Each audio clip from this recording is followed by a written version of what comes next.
दोस्तों अगर आप एक बिहारी हैं और म्यूजिक आपके पूरा अंदर बसा है, मतलब किडनी फेफड़ा गुर्दा हर जगह बसा है, म्यूजिक फील करते हैं तो इस वीडियो को पूरा देखिएगा। पावर स्टार पवन सिंह का एक गाना आया है जिस गाने का नाम है जाड़ा वर्सेस गर्मी।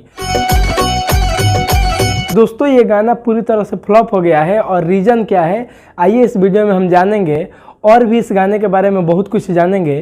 तो चलिए इस वीडियो को देखते रहिए। आइए देखते हैं। नमस्कार, मेरा नाम नीतीश कुमार, आप देख रहे हैं फिलहाल एनजे फन एक्स्ट्रा। देखते रहिए और देते रहिए अपना प्यार। तो चलिए दोस्तों हम बात करते हैं इस गाने के सबसे पहले स्टोरी के बारे में। चलो भाई। दोस्तों स्टोरी ये है, इस गाने को पूरा बिहारी की तरह दिखाया गया है, एकदम मतलब देसी टाइप का बनाया गया है। इस गाने में पावर स्टार पवन सिंह का लुक कतई जहर है। और भैया श्वेता मेहरा के बारे में तो मत ही पूछो, मतलब एकदम कट्टा पिल्ली की तरह लग रही हैं। मतलब बहुत अच्छा लग रही हैं, बहुत कंटाप लग रही हैं। इस गाने में बताया गया है गर्मी में मर्द अपने पत्नी से कैसे रहता है और ठंडी में मर्द अपने पत्नी से कैसे रहता है।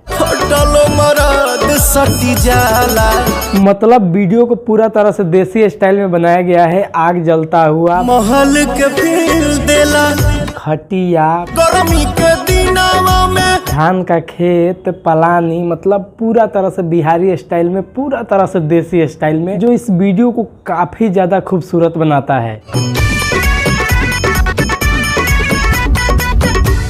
और गाने का हर लाइन कतई जहर है और पावर स्टार पवन सिंह के आवाज का तो मैं क्या ही कहूँ। महल के फील देला टूटही मड़ैया। अब चलिए बात करते हैं गाना फ्लॉप कैसे है। दोस्तों इस गाने पे एक दिन पूरा हो गया है 24 घंटा और इस पे 11 लाख व्यू है। अभी तक ले ट्रेंडिंग में नहीं गया है। पता है क्यों? अगर यहीं पे ढोणी चटवा जैसा गाना रहता, ढोणी में अंगुरी डालने वाला गाना रहता, वो गाना बहुत ज्यादा चलता। बात तो सही है। रीजन यही है, मतलब लोग कहते हैं कि अश्लीलता भगाओ, अश्लील मुक्त गाना आएगा तो उसको सुनेंगे नहीं, ये सुनेंगे ढोणी चटवा तो ये चटवा तो वो चटवा, मतलब ये नीमन गाना नहीं सुनेंगे या कहेंगे कि सब अश्लील गाना आ रहा है। तो चलिए इस गाने को नंबर भी दे देते हैं। इस गाने को नंबर देते हैं 10 में से। अबे मैं विधायक हूँ काबे कि मैं नंबर दूंगा, तुम लोग नंबर दो। इस गाने को 10 में से कितना नंबर देते हो कमेंट करके जरूर बताओ। तो खैर इस गाने के बारे में आप लोग क्या सोचते हैं हमें कमेंट करके जरूर बताइएगा। चैनल पे नए तो चैनल को सब्सक्राइब करिए, ईंटा पत्थर चला कर मारिए सब्सक्राइब वाले बटन पे, बस क्लिक हो जाना चाहिए। और फेसबुक पे देख रहे हैं तो फॉलो कर लीजिए। तो चलिए मिलते हैं अगले वीडियो में, तब तक के लिए बाय बाय।